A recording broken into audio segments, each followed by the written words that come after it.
The People's Pharmacy podcast is supported in part by CocoVia. CocoVia cocoflavanols support both cardiovascular health and cognitive function by promoting healthy blood flow, transporting oxygen and nutrients to vital organs and muscles, including your heart and brain. CocoVia now comes in an even more concentrated formula, with 450 milligrams of cocoflavanols, 5 times more than the leading dark chocolate bar and 15 times more than the leading cocoa powder.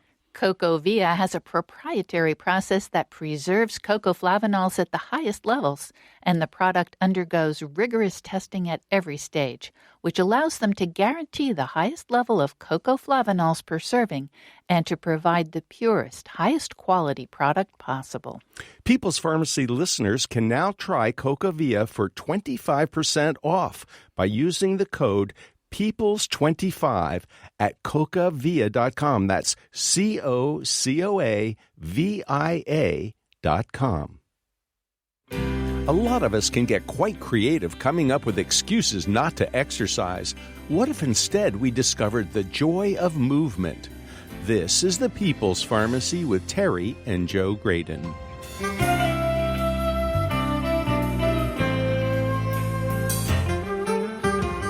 Most people have heard that exercise is good for their health, but unless they find something they love to do, physical activity can feel like a chore or a bore. Going nowhere on a treadmill does not appeal to everyone. How can you find something that delights you so you look forward to it each time? Dr. Kelly McGonigal is a health psychologist who lectures at Stanford University about the mind-body connection.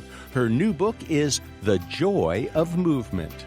Coming up on the People's Pharmacy, how exercise helps us find happiness, hope, connection, and courage.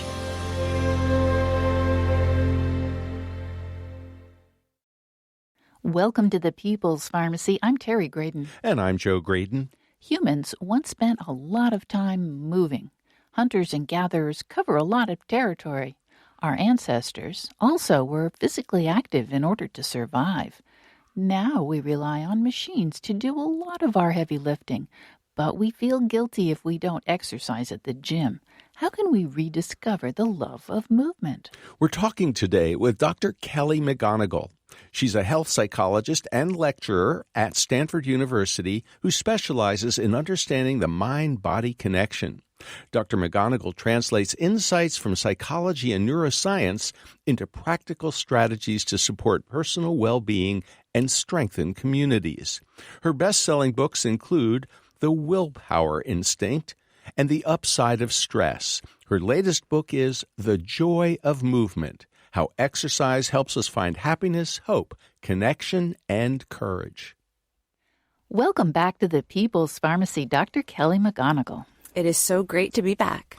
Dr. McGonigal, everyone by now should know that exercise is good for them, but many of them, they approach it like work, a bore and a chore, something they should do rather than something that's fun.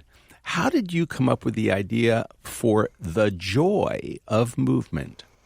Well, for me, movement has always been a joy, and so this wasn't a new idea for me. But what I wanted to do was really help people who maybe haven't had that experience of movement being integral to their well-being and their social belonging, to realize how fundamental movement is to all of the natural human instincts that bring us happiness and meaning. So people could have a new relationship with movement.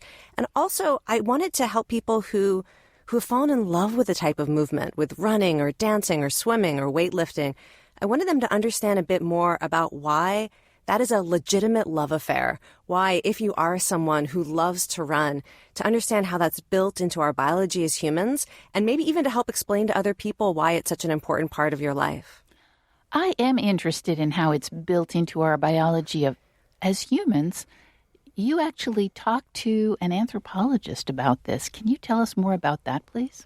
Yeah, so I talked to a few anthropologists, including Herman Poncer and David Reichlin, who have studied the runner's high and why it is that when human beings persist at a physical activity, it could be running, but it could be other forms of activity that get your heart rate up and require you to breathe a little bit faster, why it is that when we engage with that kind of activity, we experience an elevated mood, an increased sense of optimism.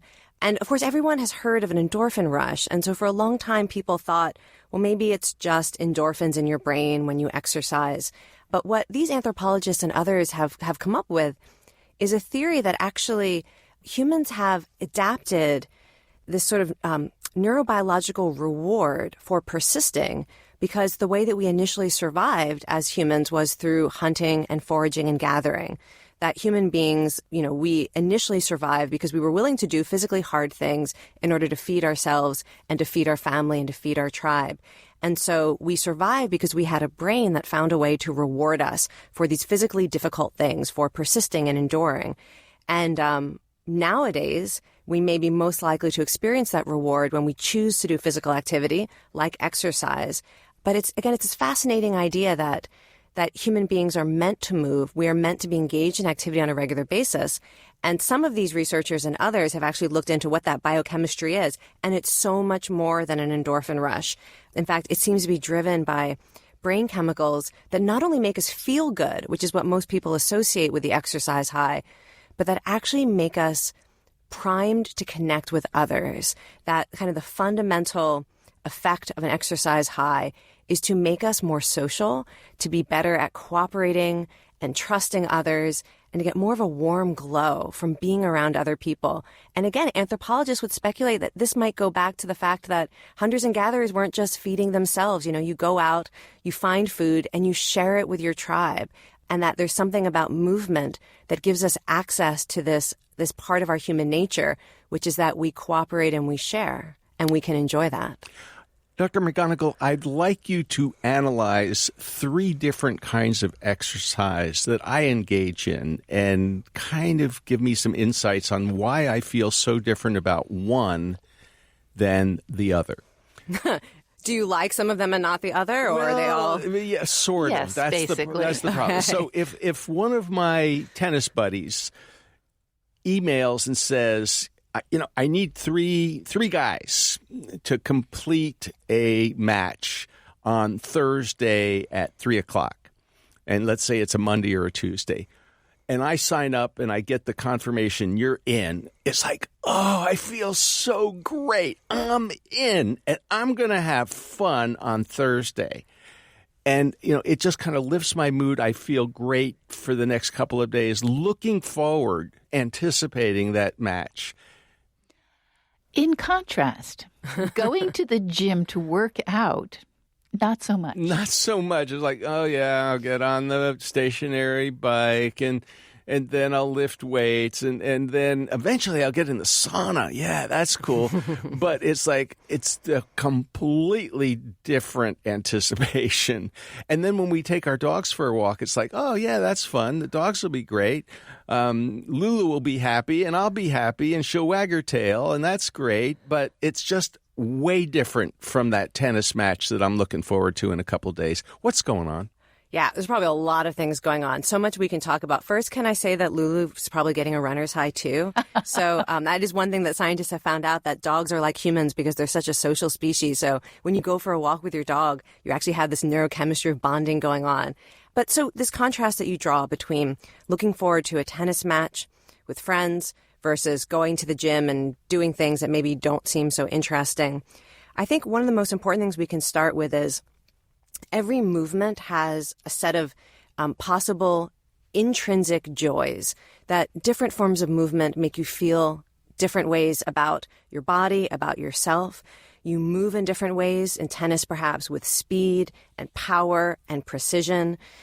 There's the element of teamwork as well as competition.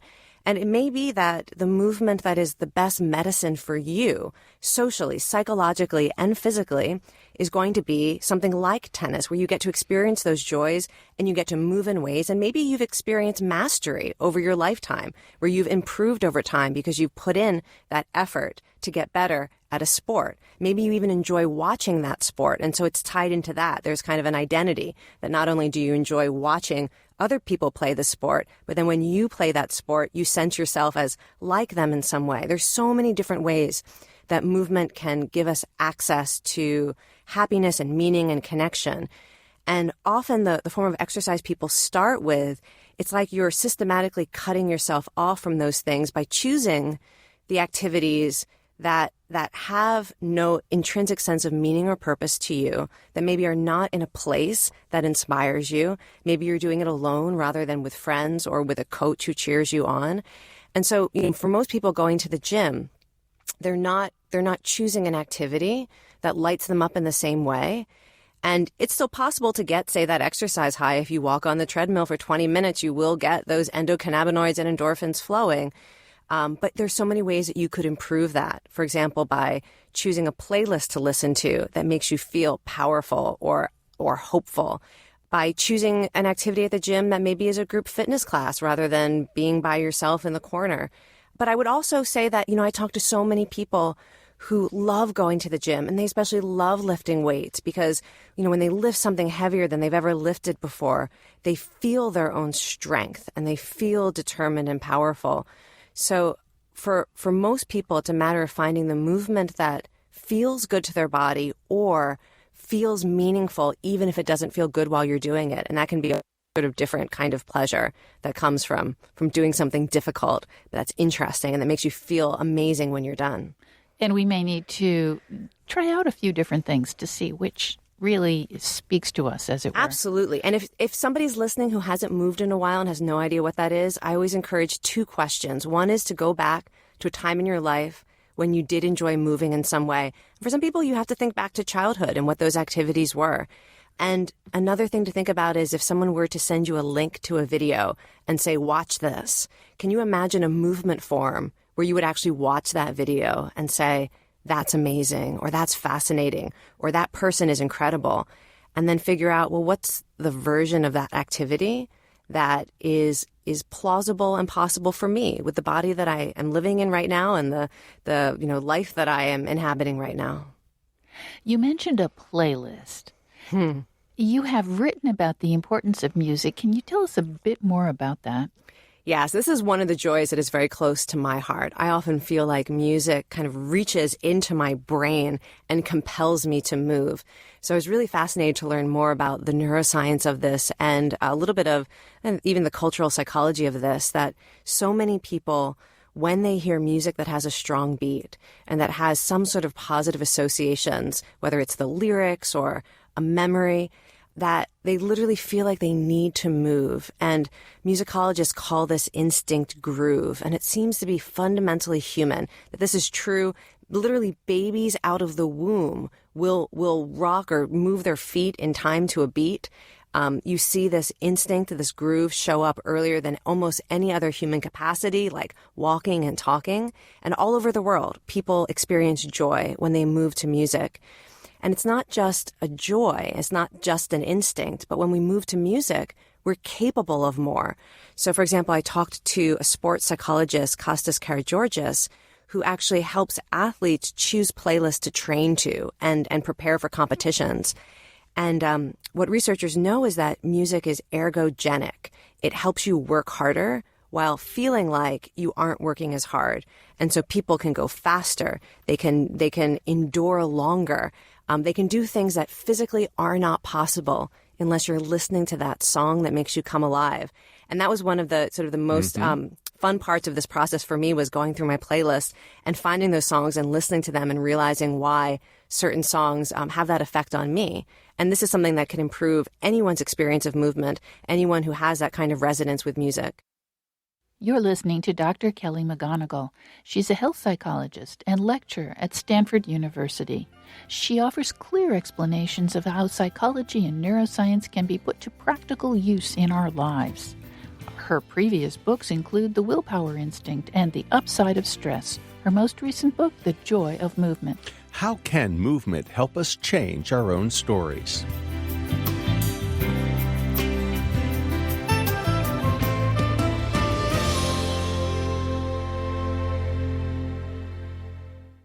You're listening to The People's Pharmacy with Joe and Terry Graydon.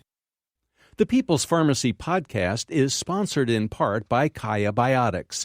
Kaya Biotics offers the first probiotics which are both certified organic and hypoallergenic. All probiotics are produced in Germany under laboratory conditions with high-quality ingredients and under strict regulatory oversight. The 3 available formulas are created for very specific purposes, such as strengthening the immune system, fighting yeast infections, and helping with weight loss. To learn more about Kaya Biotics probiotics and the important topic of gut health, you can visit their website, KayaBiotics.com. That's Kaya Biotics.com. Use the discount code PEOPLE for $10 off your first purchase.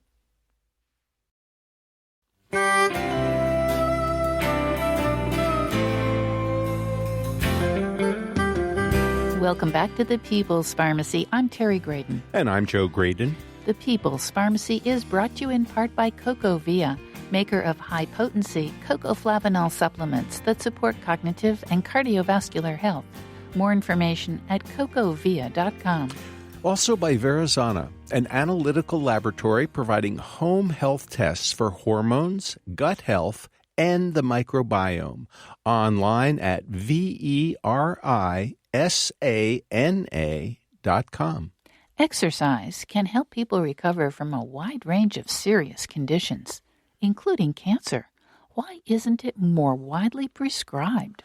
We're talking today with Dr. Kelly McGonigal.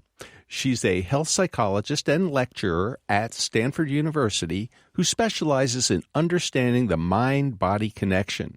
Her books include The Willpower Instinct and The Upside of Stress. Her latest book is The Joy of Movement, How Exercise Helps Us Find Happiness, Hope, Connection, and Courage. Dr. Kelly McGonigal, in The Joy of Movement, you write about the first time you led an aerobics class as a college student. It was part of a psychology class. Tell us about that. Well, so I actually, growing up, aerobics instructors were my role models.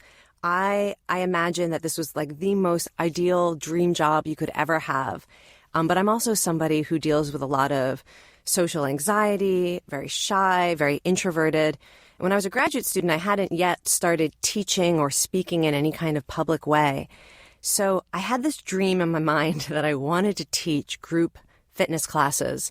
And I saw a class on the schedule called The Psychology of Shyness. And I signed up for it, interested. And as it turned out, the entire quarter-long project was to pick something that was meaningful to you, but that you had been avoiding because of your shyness or because of anxiety. So I actually made that my project for the course, to get certified and to find a place to audition to teach. And it really was a turning point in my life. You know, I remember actually thinking, so the first class I taught was kind of a blur because I was so overwhelmed with anxiety. But I remember my very second class, and I was leading it was a dance fitness class, and I was watching people in the room move in synchrony to music I'd selected and movements I'd selected. And I'm telling you, I literally remember saying to myself in my head, I was born to do this. And I actually still feel that that is true. You know, there's a particular type of joy that comes from moving with other people. Psychologists call it collective joy. And it is a tremendous privilege to be able to teach movement classes where I see people experience that euphoria that comes from moving in synchrony with other people to music that you love. I'm fascinated by the idea of courage because, I mean, you talk about, you know, how shy you were. And I think, you know, people go, really? She doesn't sound shy to me. She's so courageous. She's so capable. But you talk a little bit in your book about Nikki Flemmer and a runner's high and the courage that goes with that. Could you tell us a little bit about Nikki? Yeah, so Nikki's fabulous. She also works with cancer patients in hospitals. And so she's really interesting for a couple of reasons. One is that she also can sometimes experience social anxiety, and yet she also has a job that requires a real type of courage and connection to support people and families through, you know, the most difficult time often of their lives. And I was chatting with her about movement because she had seen what I was writing about, and she messaged me on Facebook and said, "Are you writing about how movement can form communities?" Because I am working out right now at a studio where I have found a community like nothing I've ever experienced before in terms of how we support one another and cheer one another on, and that feeling you get when you go and do the workout there, sort of together, rather than what she had experienced before, which was literally running a 5K on the treadmill at the gym every day. So I talked with her about it, and she was talking about how when you exercise with other people in this particular studio she goes to, everyone is running at the same time and then rowing at the same time and then doing strength training at the same time. And the coach will say things like, okay, now we're going to do a big push and I need you to give it your all. And so everyone in the room is giving it their all. She talks about how that's a completely different sensation, literally in your body, and a different feeling than when you're just doing it by yourself. And I write about her in the chapter actually about the runner's high because of this really interesting finding that when we are physically active, and particularly when we are pushing ourselves a little bit, that it does prime us to connect with other people, that the neurochemistry emboldens us to make eye contact. And when we make eye contact with others, to find it not threatening, but to find it comforting or inspiring. And so she was one of the many people who told me about how they just found it easier to connect with people when they were active and afterwards as well. She talked about finding a kind of social courage to make eye contact with people on the street, to be willing to be more transparent with others and more open with others. And again, I see this over and over again in group movement classes and in every type of movement, from running groups to places like CrossFit, where people are training in athletic ways, to sports, to yoga classes where people are moving and breathing together, that when we move together, we kind of tie ourselves together, and that can create communities of support that, I've seen in my own community in terms of people really coming together to help others through health crises or personal losses. Well, speaking of health crises, one of the biggest challenges that people ever face in life is a diagnosis of cancer. There was recently a fascinating article in one of the major medical journals about basically exercise oncology.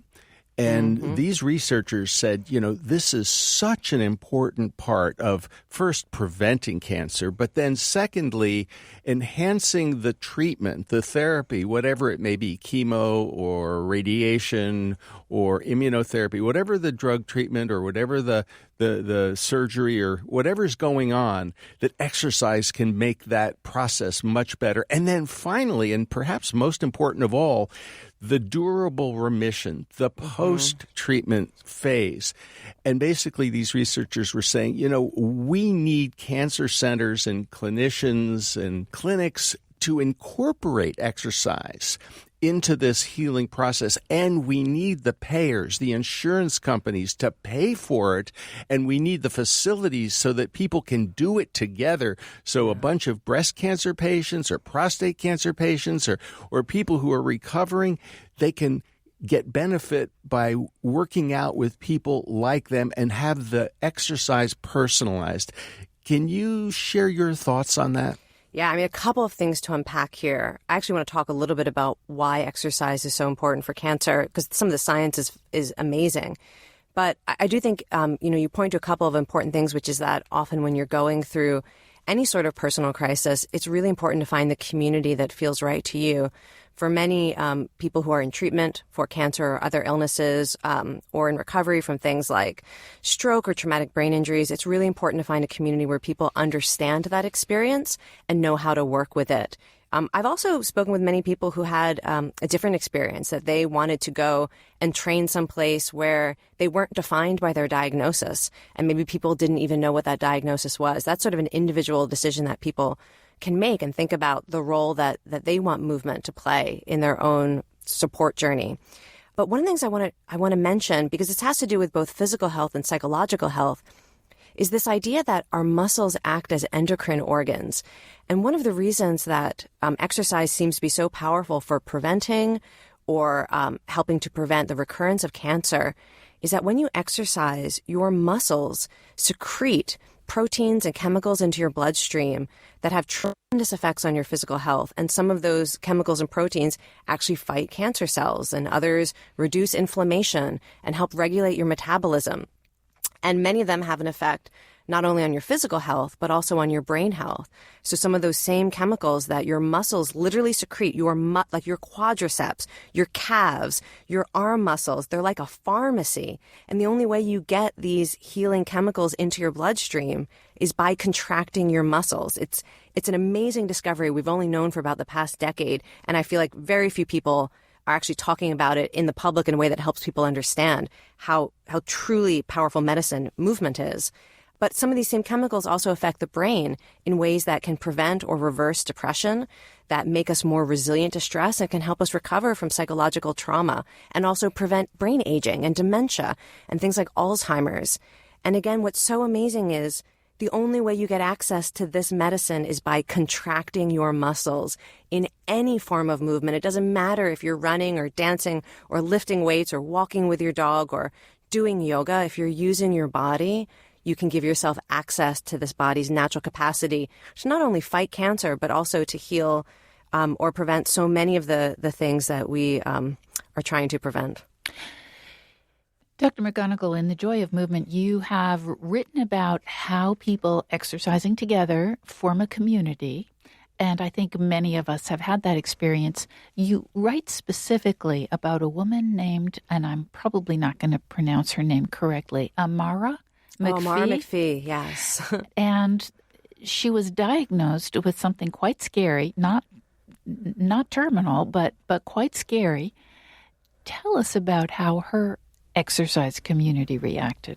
Yeah, so this is such a great example because I think one of the things that people experience around exercise communities is you get a kind of support that maybe it's not the support that you lean on most strongly the way you would with family and friends, but you get a kind of support that is almost effortless, the kind of support that can really sustain us in an uncomplicated and wonderful way. So her situation was she ended up needing to have open heart surgery in her 40s because of a benign tumor near her heart that was compressing her lungs. And she had been exercising at a fitness chain called 305 Fitness in New York City. And she'd formed this fabulous community with some of the teachers and the other people who go to this class. It's a fabulous movement format. They've got disco lights and a live DJ.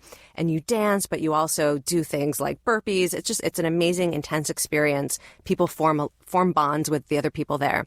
So she'd been loving that, and then all of a sudden, she had the surgery. She literally couldn't walk. It's a very difficult surgery to recover from. And one of her favorite instructors gave her husband a playlist of the songs that she knew Amara loved from class. And Amara had been struggling to try to, basically learn how to walk again after surgery. And it was just very overwhelming and a ton of physical pain.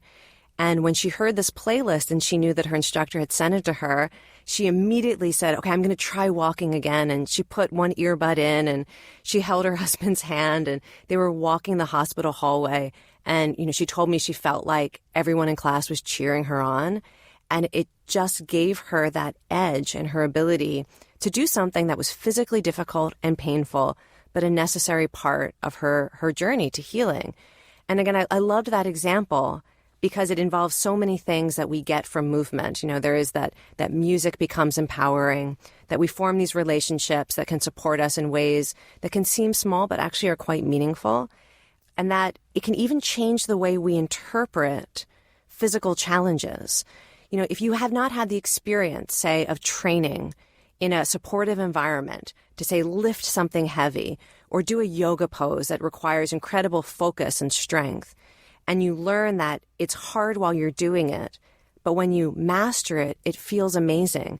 And you learn to trust yourself that you have a body that can do difficult things and change in ways that you value.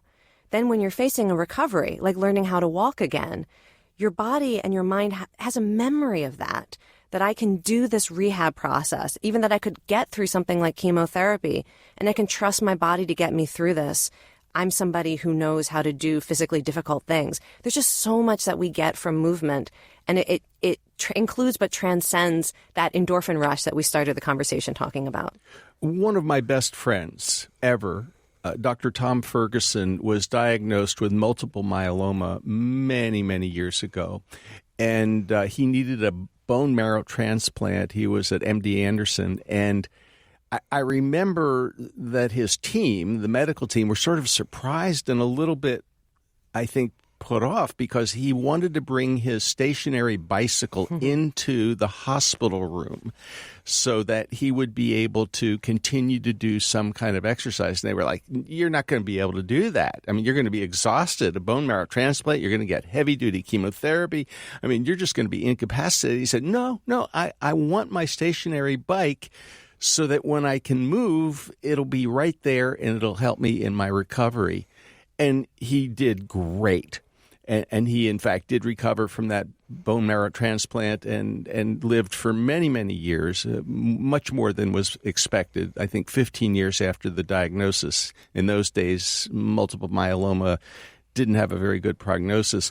But the idea that he had in his mind a different story than his doctors did. So you write, one of the most powerful ways that movement can affect us is through the ability to change our most deeply held stories and the way we think about ourselves. Can you give us a little more insight about those stories and how movement can impact them? Yeah, well, so everyone is carrying around probably some story that is destructive or maybe self-critical, like I'm not enough, I'm too old, I'm not attractive, I don't have the right to take up space in the world. You know, all of the usual voices and stories. I'm too overweight. I got to get rid of 15 pounds. Well, yeah, that one. I mean, you may have noticed that I don't talk about weight or weight loss at all in the book, and it's for a very important reason. As soon as we start to focus on weight and sort of body shaming, it really gets in the way of these other incredible outcomes that come from moving our bodies. So you can counter a voice like that says there's something wrong with your body. You can't be, right or okay until you fix your body, by having a direct experience of your body moving in ways that give you feedback. One of the things that makes movement so powerful is that we literally sense ourselves. That's part of how we create self-awareness. Literally, our brain is paying attention to our body 24 hours a day, saying, what's happening? What's happening in my muscles? What's happening with my heart? What's happening with the position of my body? And when you move in ways, let's say, that require grace, your brain doesn't just think, this movement is graceful. Your brain senses grace in your body, and it interprets it as, I am graceful. If you are moving in a way that requires physical power, your brain will literally sense that explosive contraction of your muscles and the force on your tendons, and it will literally sense it as, I am powerful. And so that's one of the ways that movement can challenge stories that we've been carrying around based on maybe what we see in the mirror, what other people have told us about ourselves, or the way society views us. And you can move forward from that direct experience of your body and then apply it to other goals in your life or other relationships in your life. I can't tell you how many women I spoke to who talk about feeling and realizing that they literally had the right to take up space in the world, to not be ashamed of who they were, and to feel comfortable using their power in the workplace or in relationships where they had to stand up for themselves because they first sensed it as a possibility in their bodies. You're listening to Dr. Kelly McGonigal. She's a health psychologist and lecturer at Stanford University. In her lectures and books, Dr. McGonigal offers clear explanations of how psychology and neuroscience can be put to practical use in our lives. Her previous books include The Willpower Instinct and The Upside of Stress. Her most recent book is The Joy of Movement, How Exercise Helps Us Find Happiness, Hope, Connection, and Courage. After the break, we'll talk about whether moving in unison can help us live longer. The palpable joy of movement is much more powerful than a theoretical goal of longevity. Sometimes people will say that they're addicted to running. Is that something we should worry about?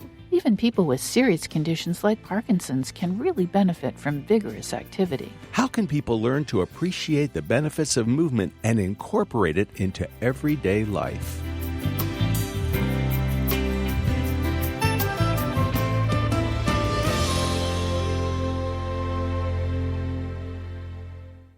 You're listening to The People's Pharmacy with Joe and Terry Graydon. This People's Pharmacy podcast is brought to you in part by Verizana.com. Verizana Lab offers home health tests that allow you to monitor your hormones and health conditions. You can take control of the quantitative assessment of your health and learn about male and female hormone balance, the stress hormone cortisol, leaky gut, gluten intolerance, or your gut microbiome. Take a more active role in tracking your health and take 20% off your first order of a mail-in testing opportunity with the discount code PEOPLE. That's PEOPLE, all uppercase. To learn more, go to Verizana.com. That's Verisana.com.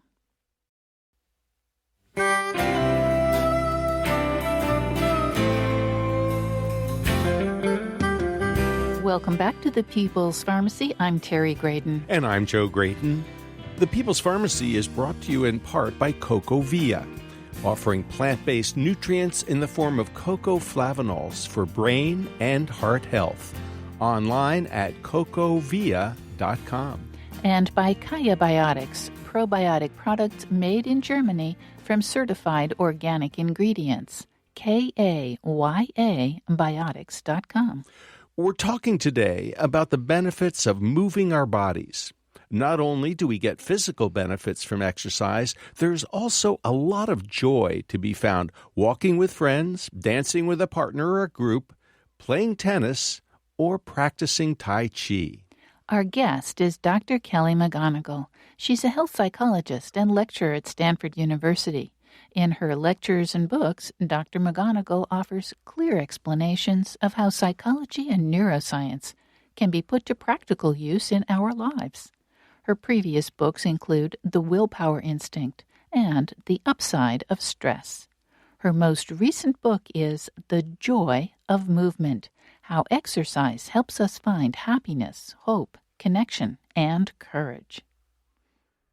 Dr. Kelly McGonigal, I've always been really fascinated about what motivates people. And so sometimes it's like, I just want to lose weight, or I just want to feel more powerful. Or for many people, I just want to live longer, healthier. We had the opportunity to interview Dr. Alan Maisel, director of the Coronary Care Unit and Heart Failure Program at the VA in San Diego a few years ago. He and his wife lived in a remote Italian village where people lived to a really old age, and they stayed active, walking and enjoying life together into their 90s, even, the centenarians. They would be walking up and down hills every day, socializing, eating together. Oh, and by the way, they did eat a lot of rosemary. That was one of the key things that he found that was seemingly universal in this little Italian village. But this idea of moving together and moving every day is just part of your life experience as an aid to longevity. So if people need another motivation to move with joy, maybe longevity is what they need to pay attention to. Yeah, it's an interesting question. So, as a psychologist, I know the psychology research, which says people will tell you that's motivating, but it's not what actually motivates people to get up. It seems like a really good idea. It's the kind of thing that will make you wish that you exercised more often. Right. But I actually would like to hone in a little bit more on the fact that you can have a direct experience of it, that you don't have to imagine this is going to be a payoff that your future self experiences, 2 decades or 4 decades down the line, that if you find the movement that is right for you, you will experience intrinsic joys. You don't need that external motivation, although there is no doubt that exercise is one of the best things you can do for your physical health and longevity. But you can experience more immediate joys by focusing on choosing a place that is inspiring, a community that you want to belong to, and moving there. Moving outdoors in a natural setting can be tremendously inspiring and good for people's psychological well-being. Choosing a movement form that is personally meaningful. There's so many ways that you can experience immediate joy and short-term meaning that doesn't require trying to convince yourself that this is good for you. And that's one of the things I really want to encourage people to do. I mean, I believe this deeply and sincerely, and I know there are so many people who feel like, well, I just hate movement. You don't know me. I hate it. I don't have endorphins. I've heard that like 3 times in the last week. I think I don't have endorphins. And I will make a bold statement that there is probably no human on the planet who couldn't find some joy of movement, no matter what physical limitations or what past experiences you've had, because of how intimately human joys are linked to moving our bodies, whether we're talking about celebration or labor or growth and learning or basically every way that we engage with life. And of course, as humans, we are much more likely to respond to that immediate reward than we are to some reward that's 2 or 3 or 5 decades in the future. Yeah, and so let's give it a time period rather than a few decades. One number that pops up a lot in the research is 6 weeks. And one of the things that I learned that I thought was really important for me as somebody who teaches movement to remember is it seems to take about 6 weeks for the human brain to learn to enjoy movement if you've been sedentary for a while. So the brain actually learns through regular activity to like it more, to interpret the sensations of effort in a more positive way, or any sensations of movement. It's also true for yoga. You know, after 6 weeks of doing yoga, your brain will start to interpret a stretching sensation as not purely painful, but also really pleasurable. And it takes time. It takes time for the brain to learn and adapt. And how you feel after you've been exercising for a couple of months is often profoundly different than how you felt in that first couple of sessions. And that's something else for people to remember and really take heart in. That in the same way that your muscles, we know your muscles will change. If you lift weights multiple times a week, in 6 weeks you have different muscles. And your muscles find that movement easier and more enjoyable. And the brain adapts in the same way. So that's another thing I would encourage people. If you really think you don't enjoy movement, see what you can commit to. Find something. Find a community that will get you through it, or the playlist that will get you through it, or just a personal commitment. And to know that many people fall in love with movement after they've sort of gotten the dose right for a sufficient period of time. Well, I do want to ask you about getting the dose right and falling in love with movement. There seems to be some suggestion that people might get addicted to running, for example, or to other forms of movement. Is that something we should be worrying about? It's an interesting thing. So movement is clearly something that people form a psychological dependence on. And for many people, this is a really good and healthy thing. Because movement has such a powerful impact, immediate impact on mood, as well as a long-term effect on people's mental health and brain health.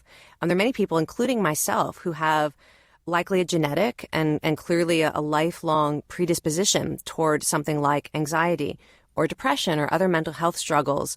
It is clear that movement can change your brain and your mindset in ways that protect you from some of the sort of the worst versions of that susceptibility. And so you can become dependent on it in many ways, the way that someone who's a diabetic becomes dependent on insulin. And it's really good medicine. And you'll see things like, if somebody who uses movement as a form of mental health care or a way to experience happiness and energy in everyday life, and then they can't exercise for a few days, yes, they will report worse mood. And if you deprive them of it long enough, you can start to see symptoms recur. That's not necessarily a problem. In many ways, you could say that is a really wonderful relationship that people should be trying to sustain. And then because movement is so powerful at shifting our mood, some people become dependent in a way that's not healthy, in a way that interferes with their relationship or forces them to move in ways that create injuries. That can happen. And I think of that as being sort of almost a proof of concept, because it's less common than the much more typical experience that people have, which is they realize this is something I need to do. It makes me a better version of myself, and I'm going to commit to it, even when I'm busy or even when I'm tired, because this is something that I can do that really supports me and my well-being. Dr. McGonigal, I think a lot of people think about exercise as a younger person's thing. So, the people at the gym, they all look beautiful and they've got great muscle tone and they can do yoga, and they can get on those spin machines and spin like crazy, and the music is loud and beating fast. And, that's not for middle-aged and older people. Can I tell you who's beautiful? The women in my weekly dance classes at my local community center, who most of them are over the age of 70 or over the age of 80, and they also dance to music that is loud, and they are beautiful as they do it. And I know exactly where you're going. And let me tell you that any perception or mindset that movement belongs to the young or to people without physical disabilities or without physical or mental illnesses, that is wrong.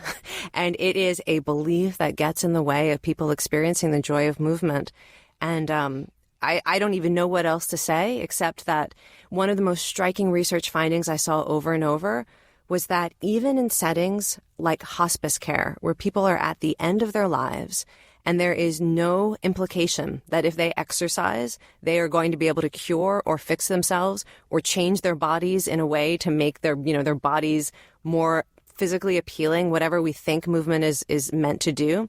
There's no implication that any of that is happening, but they choose to move because it's how they know they're alive, and it's when they experience hope, and it's part of how they connect with other people. And these benefits of movement, the way that they can uplift our mood, the way that movement can help us connect with others and aspects of ourself that we want to be connected to, requires absolutely no sort of minimum threshold of physical fitness. It requires nothing except the fact that you can find some part of your body that you can move. And I'm thinking how crucial it is for people with some pretty serious health conditions. People with heart failure, for example. There was a time when they were probably cautioned, don't exercise, don't push it, don't climb those stairs. And now we know that people with heart failure can actually benefit from exercise. But I'm also thinking of a neurological condition called Parkinson's disease, where people's movement is somewhat restricted because of the neurochemistry in their brain. But there's now data to suggest that if they really push themselves on, for example, a stationary bike, that it can have an outcome, a positive outcome on the course of their disease. Or if they engage in boxing, of all things. Tell us a little bit about how exercise can be helpful for people with Parkinson's or perhaps other conditions that are pretty serious. Well, there are a couple of ways. I mean, one of the most basic ways that movement can help people with Parkinson's is that physical activity changes the dopaminergic systems of your brain. When I mentioned that after 6 weeks of exercise, the brain learns to like movement more, one of the reasons that happens is because physical activity remodels the reward system and the systems of the brain that produce and react to dopamine. And in Parkinson's disease, a lot of the symptoms, including trouble with movement, sometimes depression, have to do with reduced dopamine levels or reduced dopaminergic function in the brain. And exercise is one of the few things you can do that really gives a boost to these systems of the brain. And that has two key benefits. One is it makes movement easier. It can slow down some of the progression of the disease and also deal with some of the side effects of Parkinson's, like depression or low mood. When I was writing this book, one of the programs that I got to visit was called Dance for Parkinson's Disease. And one of the things that they've realized is that music, along with movement, has very similar effects. And this is an extraordinary dance program that was started by the Mark Morris Dance Company that really leads authentic, modern jazz, ballet type dance classes to people with Parkinson's disease at every level, including people who are almost completely immobile in wheelchairs with caregivers who assist them. And at every level, the music seems to bring out a capacity to move and to express yourself and to connect with others. And one of the things that I learned from the research on particularly dance for Parkinson's disease is that it doesn't just treat some of these symptoms we're most familiar with, like difficulty moving, but also one of the most insidious side effects of Parkinson's, which is a limited ability to express your emotions so that other people know that how you're feeling, and the ability to smile at others and connect with others, because those are all forms of movement. And what the research shows is that when people with Parkinson's disease take regular dance classes, it actually improves their ability to literally express their emotions and connect with others. And I feel like that's just one example of the many ways that movement kind of gives us back our ability to live our lives fully. It transcends the benefits I think we're used to talking about, like living longer, which is fabulous, but it's so much more than that too. It's feeling joyful. Yes. Well, we are running close to the end of our time with you. So I would like to ask you, Dr. Kelly McGonigal, as we look towards the next year, how can people appreciate what moving does for us, and how can they embrace that in their own lives? Well, let me start by summing up the fact that around the world, we know that people who are more physically active are happier, they report more meaning in their lives, they have better relationships with others, they experience more positive emotions, including love and awe and hope. And it is clearly one of the most important things you can do for your psychological and social well-being. The research is abundantly clear. So I would encourage people to really change their mindset about movement, especially if you're someone who often sets New Year's resolutions. I'm going to exercise more because I want to lose a few pounds, or it'll be good for my health. To think, well, what if I choose to move? What if I make that my resolution? But I make a joy resolution. And you think to yourself, like, what joy do I want more of in my everyday life? And I guarantee you that there is a form of movement that will give you access to it and amplify it, whether it's wanting to find a community you connect with, whether it's wanting more confidence, whether it's the joy of moving to music, the joy of being in nature, whatever the joy is that you think that you want more of, and then ask yourself, what is the movement form that might facilitate that? You will have a completely different experience of movement and your New Year's resolution. Dr. Kelly McGonigal, thank you so much for talking with us on the People's Pharmacy today.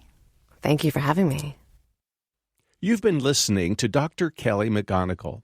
She's a health psychologist and lecturer at Stanford University who specializes in understanding the mind-body connection. She translates insights from psychology and neuroscience into practical strategies to support personal well-being and strengthen communities. Her best-selling books include The Willpower Instinct and The Upside of Stress. Her latest book is The Joy of Movement: How Exercise Helps Us Find Happiness, Hope, Connection, and Courage. It explores how physical activity can counteract depression, anxiety, and loneliness. Joe, when we talk about the joy of movement, I think about the tango competition we saw in Buenos Aires a couple years ago. Those people were having a lot of fun. Oh, and not just the people who were dancing, the people in the audience were enjoying it as much. And then I remember going out on the streets of Buenos Aires, and there was a street fair, and there were some people playing music, and there was an older gentleman and a woman, middle-aged, a little later, and they were dancing the tango. Oh, yes. And they were so good, and they were having so much fun, and everybody watching them was cheering them on. Yes. I mean, the tango is major exercise. It is, absolutely. Well, it is time for us to start wrapping up. Lynn Siegel produced today's show. Al Wadarsky engineered. Dave Graydon edits our interviews. The People's Pharmacy is produced at the studios of North Carolina Public Radio, WUNC. The People's Pharmacy theme music is by B.J. Liederman. The People's Pharmacy is brought to you in part by Verizana, an analytical laboratory providing home health tests for hormones, gut health, and the microbiome. Online at verisana.com. And by Cocoa Via, maker of high-potency cocoa flavanol supplements that support cognitive and cardiovascular health. More information at cocovia.com. To buy a CD of today's show or any other People's Pharmacy broadcast, you can call 800-732-2334. Today's show is 1194. The number again, 800-732-2334, online at peoplespharmacy.com. And when you visit our site, you can share your thoughts about today's show. What kinds of movement give you joy? What do you love to do? Please share your perspective and your comments at the end of the post about show number 1194. At peoplespharmacy.com, you can sign up for our free online newsletter or subscribe to the free podcast of the show. You'll never miss another episode, and you can share it with a friend. In Durham, North Carolina, I'm Joe Graydon. And I'm Terry Graydon. Thank you for listening. Please join us again next week.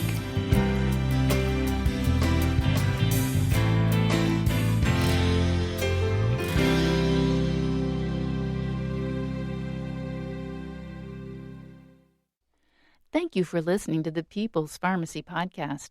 It's an honor and a pleasure to bring you our award-winning program week in and week out. But producing and distributing this show as a free podcast takes time and costs money. If you like what we do and you'd like to help us continue to produce high-quality, independent healthcare journalism, please consider chipping in. All you have to do is go to peoplespharmacy.com/donate. Whether it's just one time or a monthly donation, you can be part of the team that makes this show possible. Thank you for your continued loyalty and support. We couldn't make our show without you.